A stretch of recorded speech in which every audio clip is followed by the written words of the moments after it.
Back again for another edition of the 5-Star Podcast of Wrestling. I'm your host, Sean Meyers, joined, as always, by my co-host, Justin Lowery. Justin, it is already, by my count, the 21st week that we have been doing the 5-Star Podcast of Wrestling. And this week, more than maybe everyone that's preceded it, is jam-packed full of content. We're going to get to our predictions for SummerSlam, as well as maybe a brief discussion about the NXT TakeOver upcoming later. But first, we're going to focus on both Raw and SmackDown with a combined Raw recap and SmackDown summary. We've criticized in the past that Raw in particular, and to an extent SmackDown, didn't feel like they were building towards a big show at SummerSlam, but I thought things kind of picked up this week, and maybe some outside factors also played in, but I think there's a little bit more excitement heading into the pay-per-view now than I felt a week ago. No, I agree. I actually thought Raw for the first time in a long time was good. I thought it was a pretty good show. Definitely the best show in months. I thought it served the purpose. Once again, Paul Heyman was genius on the mic. I love the opening segment. First half an hour was dedicated to the women. I love that. All in all, I thought it was a good show. And as for SmackDown, it seems like the pacing continues to be impressive in that show. And we both agreed that they had some feuds that people are really interested in seeing, so it helps when there's already built-in interest.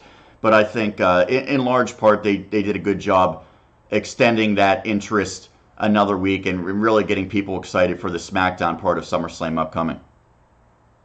Oh, absolutely. The Daniel Bryan Miz promos were well done. They spaced them throughout the 2-hour show, and since they've had the match, they have yet to actually since the baby incident, the fake baby incident, they have not been in the building together, in the ring together, I believe. Right. So they're really holding them apart, and I like that. It builds the tension and builds the anticipation, for SummerSlam.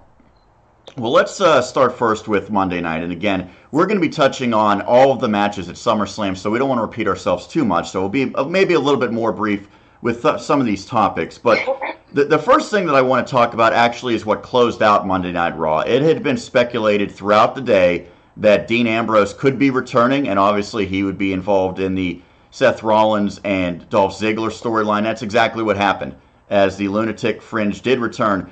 One thing that really caught the attention of a lot of people was his complete transformation in terms of his body, in terms of his overall look. As you can see, much more muscular, wearing the cut-off sleeves, tank top, also a new haircut, and a little bit different with the facial hair. So he comes back, and it's no surprise, at least from the get-go, that he's paired with Seth Rollins, and he's going to be in Seth Rollins' corner on Sunday to try to combat Drew McIntyre, who's going to be in Dolph Ziggler's corner. It was predictable, but I think it was much needed to really make this have a bigger feel heading into SummerSlam. And it seems like people are excited about Ambrose because maybe taken for granted for a while during his previous run. He gets injured for the first time really in his entire career, comes back, and he looks like a new man altogether. Well, I think whenever anybody of decent note gets hurt and is gone for I think he was gone for about 9 months. They always get cheered upon their return. But yeah, it was a completely different look. It was nice. I mean, he's pretty jacked up, and I see he's realizing he's starting to lose his hair. Maybe 2 years from now he'll be like me. But it's good that when you're gone that long to come back with a little fresh look. Getting a little stale. Nobody likes to see wrestling. You have to keep evolving, and just a little tweaking like that, just a haircut, some facial hair, and a little bit more muscle, and he looks like a new man.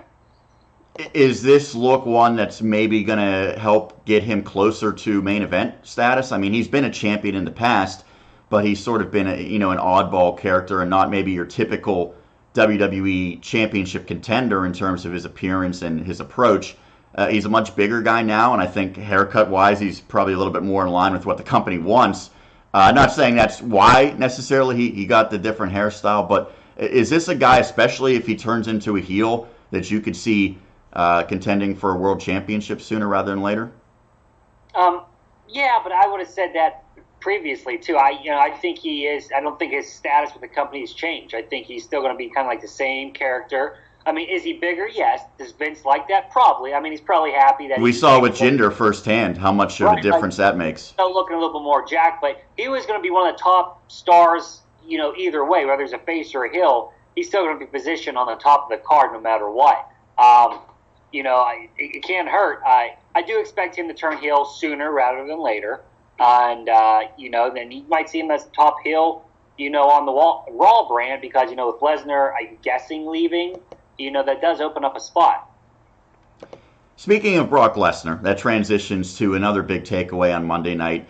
And you had highlighted before with the great work that Paul Heyman did, Justin. He continues to, I think, do more to build interest in this feud than either Roman or Brock Lesnar have done, quite frankly. And that's sort of why Paul Heyman's been with Brock Lesnar. He's the mouthpiece, but he's so much more than that. The past couple weeks, they teased the dissension between Lesnar and Heyman, and they had that falling out in which Brock kind of gripped the face of Heyman to close out Raw a couple weeks ago, and then the tremendous sit-down interview that Paul Heyman had last week. So this week, Roman Reigns comes out. There was no word that Lesnar was there, whether that be just in storyline or for me, I really didn't see anything that he was definitely going to be there. There had been rumors that he might be there, but you weren't sure. Nonetheless, Roman's in the ring. Paul Heyman comes out, cuts this promo in which he seems to sort of reach out to Roman and say, I can help you. Maybe let's consider combining forces. And that's been speculated that maybe that will happen at SummerSlam. I think that would be a massive swerve if it happens, but it's at least a possibility. But instead, they turn it back with Paul Heyman tricking Roman Reigns, blinding him with pepper spray or unknown substance, and then Lesnar does come out, beats the crap out of Roman. We've seen something like this before. I thought it was well done, but by the same token, I think them doing this on Raw sort of takes some of the suspense and intrigue out of the match itself, because if Heyman was a wild card still at SummerSlam, I think a lot more people would be interested in tuning in. Yeah, I guess they just figured no one would buy it. Is Roman really ever going to turn heel? I feel like we're in a situation it was with Cena where it's just not going to happen. I would like it to happen, but what I got from that segment is the last couple of weeks I thought Roman was mostly getting cheered, which was a good sign for Vince and company, but this past Monday was the complete opposite. Lesnar was getting cheered for beating the crap out of Roman. That's probably not what they want to see in the back. They've done everything they can to get Lesnar over as a nasty heel, a guy who doesn't care, which I think for the most part it's worked. But when it was showtime, the crowd still sided with Lesnar once again. And it's kind of ridiculous to think of the crowd chanting for Brock Lesnar, or at least cheering on his behalf during the attack. Lesnar is legitimately not a good person. He's a guy that really, for the most part, doesn't care about the fans, doesn't care about the company, at least much less than a regular everyday superstar like Roman Reigns. And yet the fans, almost out of, spite, still cheer for him going against Roman Reigns. So, yeah, to your point, it's just if they continue to think that the fans are going to empathize with Roman, doesn't seem like it's going to happen no matter how they book this. But I do think it... What's that? Why would you empathize with Roman?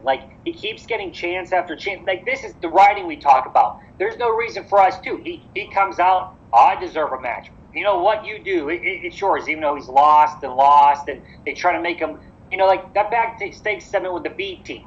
And they come back and they're cheering, and he blows them off I'm too cold for you. They need to lighten him up a little bit. But, yeah, that's... Someone who we saw a different side of on Raw was Ronda Rousey, and I think she's been great in the ring. I think for the most part she's been underwhelming on the mic during her time in WWE, but I thought it was maybe her best work on Monday.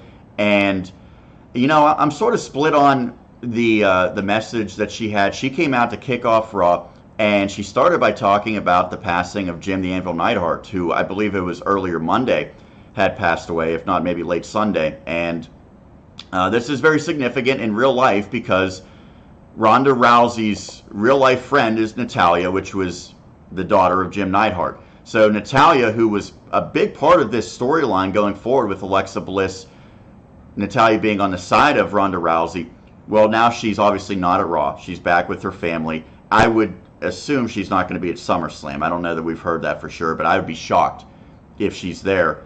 So they have Ronda come out and open the show. Instead of showing the on-screen Jim the Anvil Neidhart in memory of, they have Ronda kind of break the news to the people who maybe didn't hear, and then she speaks from the heart. And I thought she was very good and very eloquent in that setting.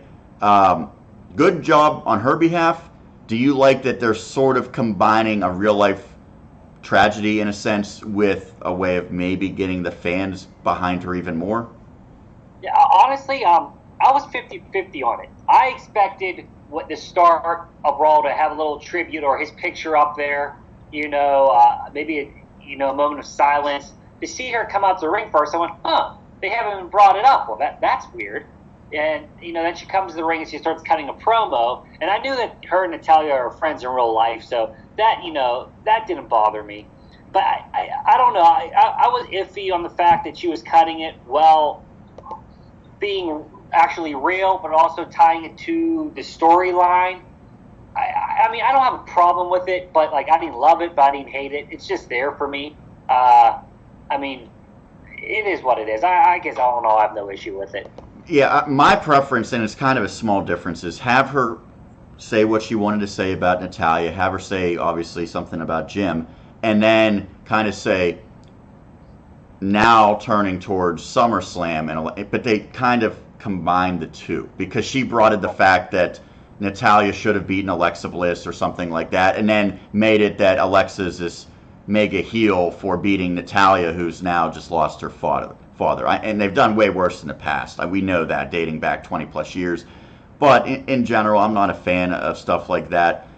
That being said, there was nothing outrageous or really exploitative, I guess, in this. But what it did lead to is a sort of change in the writing, the script, if you will, which, by the way, was leaked. I don't know if you saw that, Justin. The script of Raw was leaked, and that's, well, it's not giving away a lot of stuff. The fact that that's out on the internet, probably not a good thing for WWE. Nonetheless, it was supposed to be Natalya, Alexa Bliss. That did not happen with Natalya not being there, so they throw in Ember Moon. And this is a woman I speculated really could have been a title contender at SummerSlam. They decide not to go in that direction, but Ember gets a shot against Alexa on Monday. And the interesting thing is how this match ended. It ended with Ember Moon hitting the Eclipse and seemingly about to get the victory, and then Alicia Fox broke it up, which led to Ronda Rousey kind of clearing house for the second time in about 2 segments.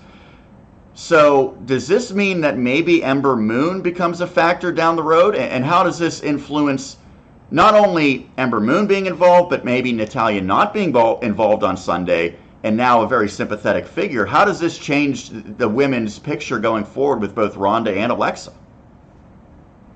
Good question. I mean, I don't know. I don't have an answer for that. You can't turn Natalya heel now, can you? I don't think you can, because I think that's where it was leading. I can envision a scenario where Natty cost Ronda the match, at SummerSlam. And now you can't do that. I mean, because whenever she does come back, the fans are going to cheer her. I don't think. Yeah, it's a good question. Now, does Ember Moon? I don't think they're going to turn her heel and have her cost, Ron. I think the ending of that match, which we'll get into later, will be a little funky. But honestly, I have no idea where they're going to go. I mean, this is something that I think they learned Monday morning. They had, half a day to probably rewrite Raw, at least that segment, and figure out what to do. And who knows? They might have left Raw not even knowing what they were going to do for SummerSlam. They still might not know what they're going to do for SummerSlam. Just real quick on what I think they were going to do. I think Ronda was going to win the title. Natalya was going to be by her side, and either that night or within the next month, Natalya was going to turn on Ronda. Natalya would be the heel challenging Ronda for the title at the Evolution pay-per-view in October. I just don't think they could do that now. I don't think you can make Natalya a heel. Maybe they do face versus face, and Natalya wins the title as her crowning moment against Ronda. But again, that's in the future. It is interesting, though, that they had Ember nearly ready to knock off the women's champion, and now it seems like she could certainly be in the picture regardless of what happens at SummerSlam. One other match I wanted to touch on, it was a title match on Raw. It was the Raw Tag Team titles on the line, the B Team, sort of dubious champions, defending against the team they originally defeated for the titles, Bray Wyatt, Matt Hardy, the Deleter of Worlds, and the Revival, who got into the equation. And when I saw this match set up to take place on Raw, and it was announced beforehand, I immediately thought, this is going to take place on Raw. There won't be a Raw tag team title match at SummerSlam. The card's kind of full. They just don't have time for it. Well, we found out shortly thereafter that there is going to be a title match at SummerSlam. It's going to be the B team, which defended the title successfully against the Revival. So it's sort of weird how this all came together. First off, Justin, what did you think of the match between the three teams? And then secondly, what do you think of the fact that they're now moving forward with sort of a scrap together last second match made for the titles at SummerSlam with just 6 days of notice? They have no idea what they want to do with that division over there. Because now it seems that Matt and Bray are done being a tag team. I saw something on Twitter, Matt thanking, Bray for being his tag partner, blah, blah, blah. And I know Matt's a little banged up, too. So, I have no idea what's going on there. The Revival, I loved them in NXT. They came up here, made it look like a joke. The B team is kind of like a joke.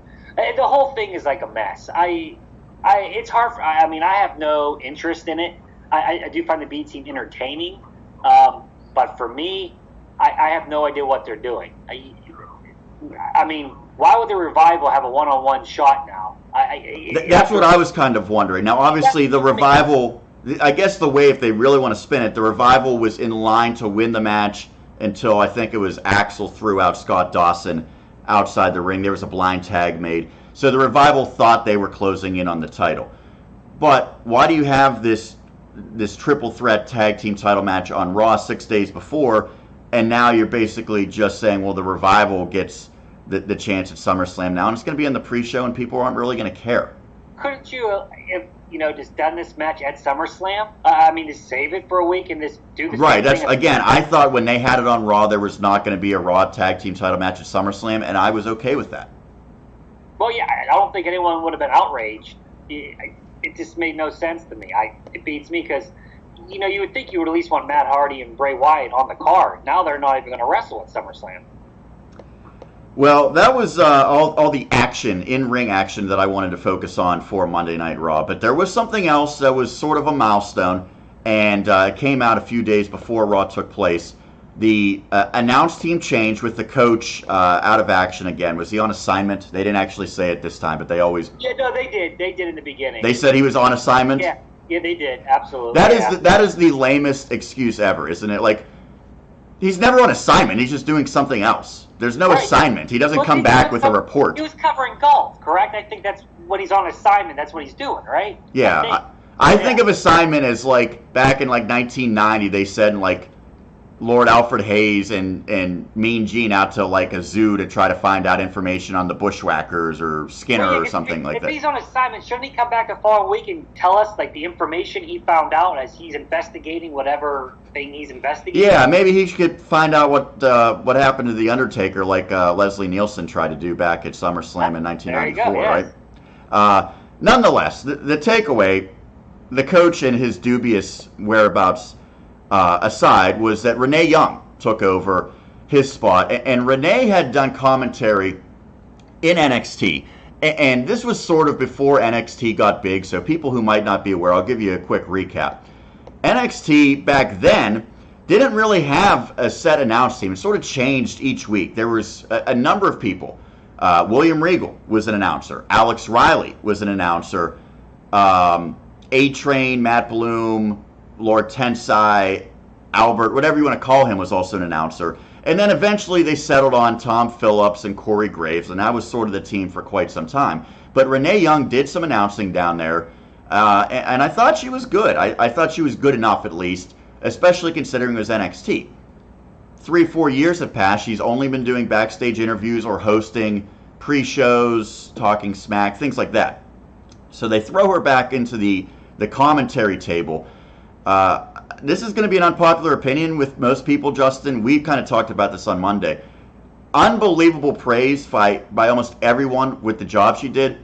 I thought well-deserved that she got the spot. I thought she was kind of mediocre, at least in her performance. Would I like to see her back again? Yes. Do I think she needs more shots and maybe even a full-time role doing that? Yes. But I don't think she was all that good. Nonetheless, it's still a milestone to see her on commentary. I think she's the first ever woman that did it for like an entire show on Raw or SmackDown. So your take on it? I thought she did good, decent. I mean, it wasn't great, but it wasn't bad or anything. The only thing I didn't really like from her, which that it's her first time, is the ooh, ah, oh, wow. She did that constantly in the first half an hour to 45 minutes. And I don't know. It sounded like something like this is don't at me, people, but like a woman would say, watching a fight, like ooh, ah, ooh, ah, ooh, like I don't know if she was told to do that or what, because legendary thing is Vince is always screaming in your ear. Now I guess she said after the fact that Vince only talked to her once. I don't know if I believe that. Because Mick Foley, people like that have quit commentary because of what Vince does in their ears. All in all, I thought it was good. I liked hearing her on there. I think she has a good voice for it. I liked the chemistry. Nowhere near as bad as Booker T. I mean, he's the worst, and they put him out there for years. So all in all, I enjoyed it. I would like to see her back again, and I'll be interested to see, because she's doing the Mae Young Classic. All those matches are taped, so I'm sure they had plenty of time to rehearse, maybe redo certain things, and see how she sounds, doing that compared to what she sounded live doing Raw. I think she could be very good. I would be fine if Corey Graves was just picked to do one show, and maybe they had her fill the spot on the other show, whether they keep him on Raw, move her to SmackDown, or vice versa. Obviously, you're going to have Saxton still on SmackDown, Coach still on Raw, Cole on Raw, Phillips on SmackDown, and then you could kind of go one way or the other with the other two if they do decide to make it full-time. I think she'd be good. All I'm saying is the praise should be for her getting this opportunity and earning it, but for her work itself on Monday, I thought it was mediocre. That being said, I agree. The coach has been pretty mediocre his entire time back. Booker T has been downright awful for a lot of his time. JBL was bad at times as well. So I don't have an issue. Would like to see her get another opportunity. I just didn't think she was very good first time around, but I do think she'd get better. Nonetheless, it's in line with what the past 2 or 3 years has been in the company, which is giving equal opportunity to a lot of these women. So it's a big opportunity there, and well-deserved. I think she's very, very good in her other roles. I'm sure eventually she'll be good if she sticks at this as well. Side note is, I don't like 3-person commentary teams. They're not going anywhere. I think that's where we're going to get. I don't think it's easy when it's 3 either. Where NXT there was just 2. It's not easy doing a 3-person commentary team. Let's transition over to SmackDown, and again, SmackDown, a 2-hour show, so they didn't have as many segments, but I think they kind of jam-packed their segments full of stuff that was necessary for SummerSlam. First thing I want to talk about is what closed out the show. It was the promo between AJ Styles and Samoa Joe. Samoa Joe came out, interrupted it. These two have done a lot of mic work, and again, I complimented AJ Styles for the good job that he did with it previously. This past week, the big, I guess, payoff, the big conclusion was Joe coming out, reading this letter that was supposedly written by AJ's wife. That's where they've been going with this, is Joe bringing up AJ Styles' family, how he sort of let them down. I don't really understand that. I know Joe sort of tried to explain it, but doesn't really make a lot of sense. How is he letting them down? He's a champion making a lot of money. Nonetheless, how did you feel? Because we both thought maybe they needed some sort of physical confrontation to get ready for SummerSlam. Didn't happen, and again, they go back to Joe basically doing the same thing that he did a couple weeks prior. Yeah, I'm okay that they didn't have a physical, confrontation. I'm okay with that. I don't know. For me, the feud didn't need to be personal. Clearly, that's what they're trying to go with, is a very deep personal feud between the two. It is what it is. I'm just excited to see him, see the match. It's just, honestly, right now, they can go out there and just say, hey, I'm going to beat you up, or I'm going to beat you up, and I'll be like, all right, let's do it. SummerSlam, here we go. Just because that's where I'm at with these two guys. I was like that with him and Shinsuke when they were going to wrestle, and that ended up being a dud. But I don't think that's going to end up like that. It's interesting you say that you didn't think they needed to really make it personal. You can only do so many feuds like that at one time, and I think when you think of SmackDown, Miz and Daniel Bryan sort of takes the mantle for that. So I agree that it seemed, probably that they would have been better off making it just about the title. I think that's, I was going to say, why can't it just be, I want the title. Like, that's the easiest thing to do when there's a title on the line. It's, I'm fighting you because I want the belt. And they could have tied in their prior history more than they did. They could have more focused on that and the fact that AJ's been champion for almost a year and Joe's never been a world champion on the main roster. That would have been more of a tie-in for me than the whole family thing, which we don't really know about AJ's family, so how can we really relate to it? We haven't seen him, you know. Right. Samoa Joe, they pretty much had the same path to where they're at. I mean, Ring of Honor, TNA. The only time they were kind of apart is when AJ was over at New Japan. I mean, he could talk about 10-year battles years ago, having a match of the year candidate, you know, back in 2005 without naming the match or the company, and people wouldn't know. Adding the family, I don't think is needed at all. I mean, a few like Bryan and Miz make sense. There's no title on the line. It's been built years upon, like the last, 2 years? Actually, even like as they show all the way back to the original NXT. Right. I mean, this is years of years in the making. You can make it personal like that. Like when you show up 4 weeks ago saying, hey, we're going to have AJ and Samoa Joe for the title at SummerSlam, just make it for the title. You don't need to try in the last 2 weeks try to add a personal flavor to it. Right. And Paige even said she, kind of just picked Joe because she thought he was unpredictable and so on and so forth. I mean, It wasn't like they had some sort of blood feud leading up to this. Right. Whatever. It's sort of weird that if this feud might continue beyond SummerSlam, maybe you elevate it to that later along the line. It's sort of weird it started there. It's supposed to. I guess they're already advertised for them at Hell in the Cell in September. So and all feuds now for the titles go at least 3 months. Pretty much. Yep. I mean, other than Rusev AJ, which we knew that was a one-time deal. Well, one and done, yeah. Something else which I thought was sort of peculiar on SmackDown, and now a day later is very ironic, is the exchange between Carmella, Becky Lynch, and Charlotte. And those three will be meeting at SummerSlam for the women's title. Carmella's been the champion. Unbelievably, she's defeated Asuka a handful of times. She's already defeated Charlotte a few times, including winning the title from her. So they come out and they cut a promo at the beginning of SmackDown, and the message from Becky and Charlotte is they're these great competitors and they're excited to go at it, one against each other. It's about the title for them. Carmella comes out and says, basically, yeah, I am not a wrestler of the caliber of you two, but I have more personality, I'm better on the mic, and I'm better looking. And it was weird to say that, to hear her say that, I should say. She also embraced the term diva. Yeah. I was fine with all this because I think it's true. I mean, Carmella has to realize that's the reality of the situation. She's not as good in the ring. People can see that. Yeah, she's sort of this slimy heel that cheats, but point out her talents and where she is better than the other two, and I think they did that. But they pointed to her physical attraction and using the term diva. What did you think of this? Because in 2018, the company's really sort of moved away from that type of stuff, and almost that's a faux pas to even use that term. So it was sort of a weird reversal and maybe delegitimizes Carmella as an in-ring competitor, although I think people have already made that conclusion. First, they might have moved away from the term and stuff in PR stance, but they still treat their women the same. They're giving them more of an opportunity on the show, but they've never been great with their treating their women great, and I don't think that's really changed all that much, but that's besides the point there. I thought the promo stuff was awesome. I really enjoyed it because, as I stated on the show before, and I stay with you, I like when things are more real than scripted, and that to me felt like that could have been a real promo. Carmella was saying the truth. Everybody there was saying the truth. Carmella's like, you know what? You're right. You two are both better wrestlers than me. I can't compete, but I'm better on the mic. She is. I have better charisma. She does.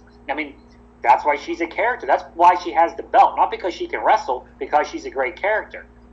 And then when Charlotte mentioned, you're more like a diva, not a, wrestler, that's 100% correct.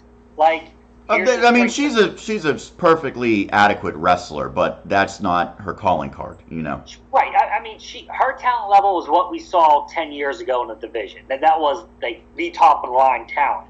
Adequate, can go out there and give 10 minutes and passable match, and that be it. I thought it was great, and I actually, I'll say this for our predictions later, but it also changed my mind on the match at SummerSlam. What I saw on Tuesday, I liked it. I loved it, actually, and I'm looking forward to that match a lot. So this is going to be a little off topic, but I think it'll tie in. By the way, Becky and Charlotte went on to win a tag team match against, I guess you could still call them Absolution, whatever, Sonya Deville and Mandy Rose afterwards.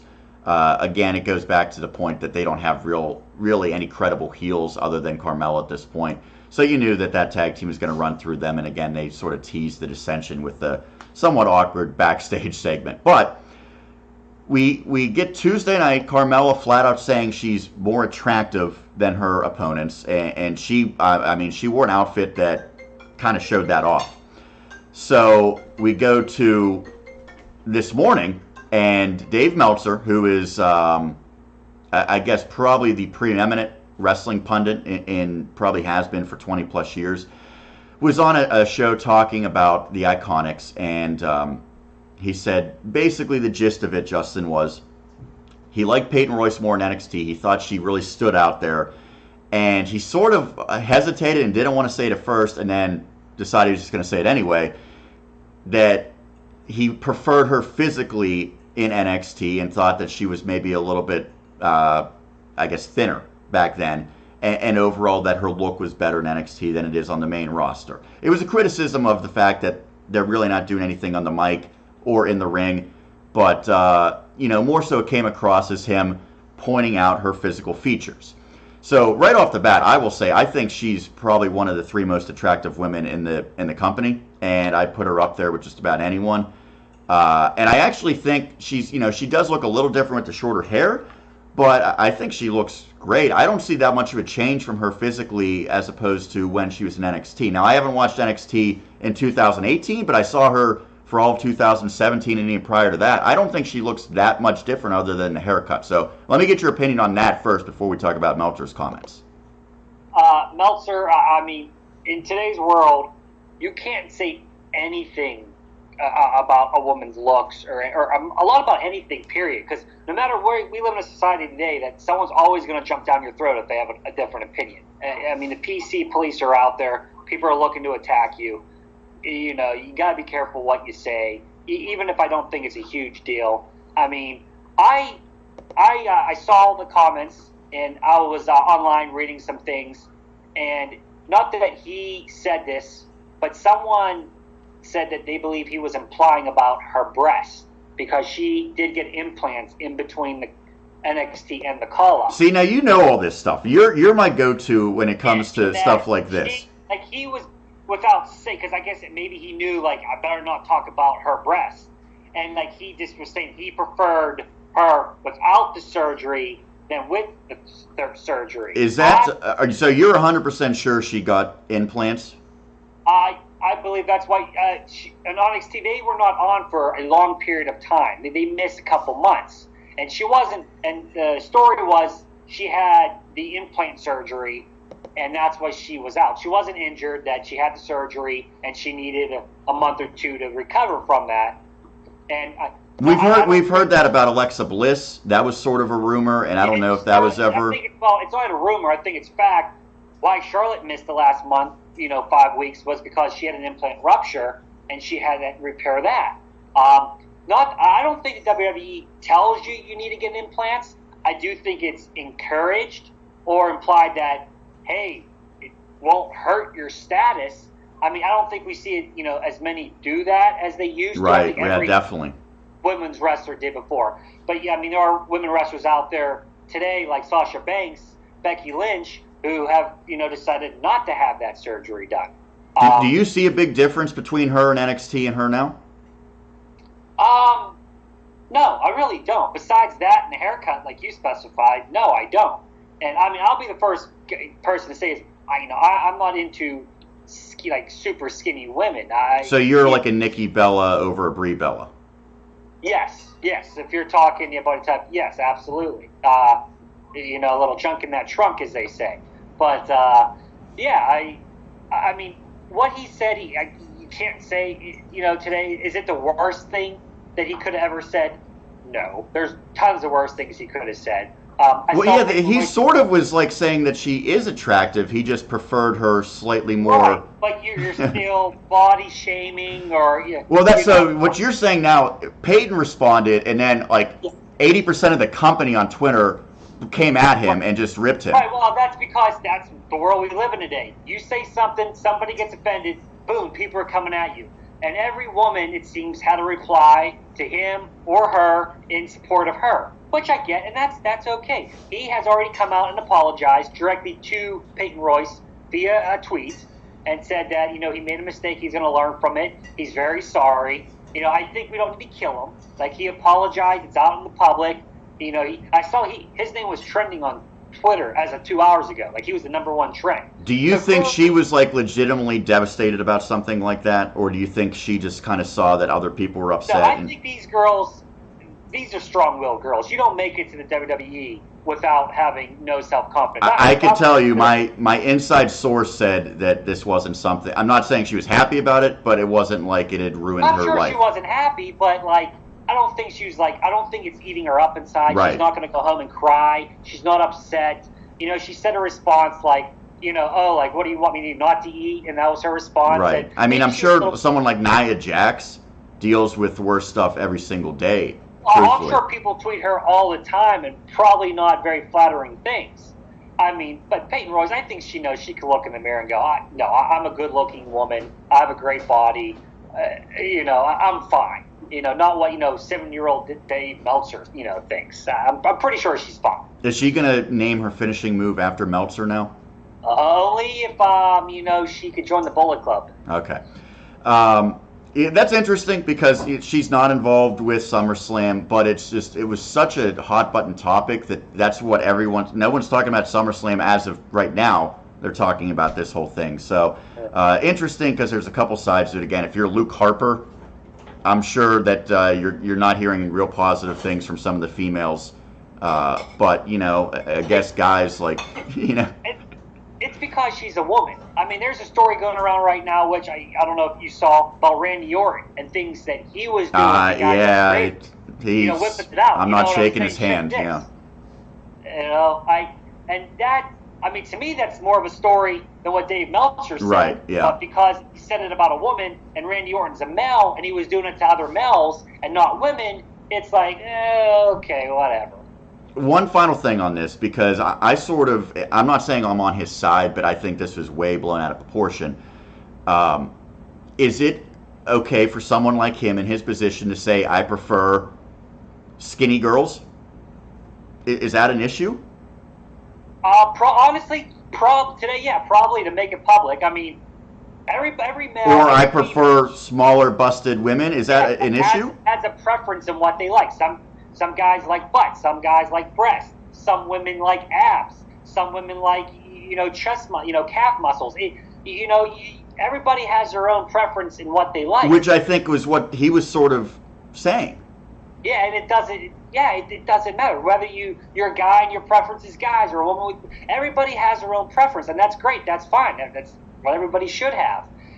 Today we easily attack people way too easy over little things. Look, okay. If you're upset, he said it. He said it. He already apologized. And it should be done and over with. Tomorrow, talk about something else. Last thing that we're going to talk about, it is something else. Very quickly, Andrade Cien Almas had a 1-1 match against Aiden English. Almas won. I actually thought some of the best stuff was cut off in the little screen that they have during the commercials. English looked really motivated for this match. He doesn't get a lot of in-ring time, doesn't get a lot of marquee one-on-one matches. I think he's a pretty good talent, more so as a character than an in-ring guy, but I thought he was really going out there and trying to put on a nice match with Andrade Cien Almas. Didn't turn out to be a classic by any means. The one reason why I wanted to bring this up, Justin, is because we know at SummerSlam it's going to be Andrade Cien Almas and Zelina Vega against Rusev and Lana, but they sort of went with, English was sticking up for his buddies, but they didn't really tease that dissension that they had been doing. So what do you make of this? It sort of seemed like a break in the storyline that had been building for the prior 3 or 4 weeks. Yeah, I think they might have took a break this week, but I expect the actual breakup, the official breakup, to be Sunday at SummerSlam.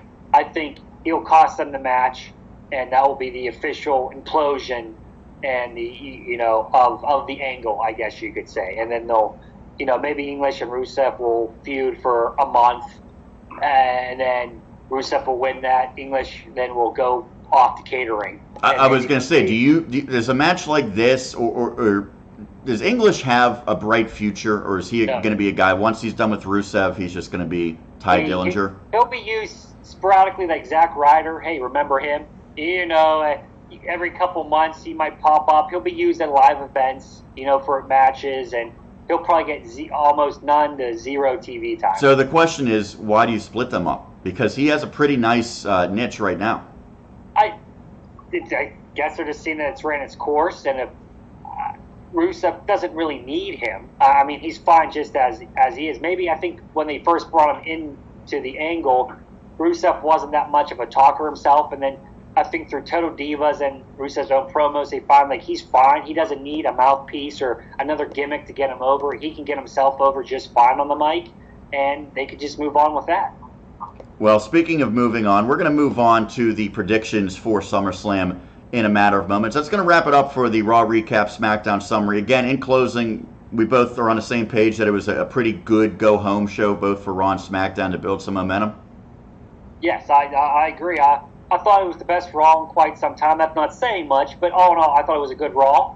I thought SmackDown was good, and looking forward to SummerSlam weekend, including NXT TakeOver. That card's also stacked. Absolutely. We will talk a little bit about that, and we will go match by match, breaking them down and giving our predictions. That'll be upcoming in just a matter of moments right here on the 5 Star Podcast of Wrestling.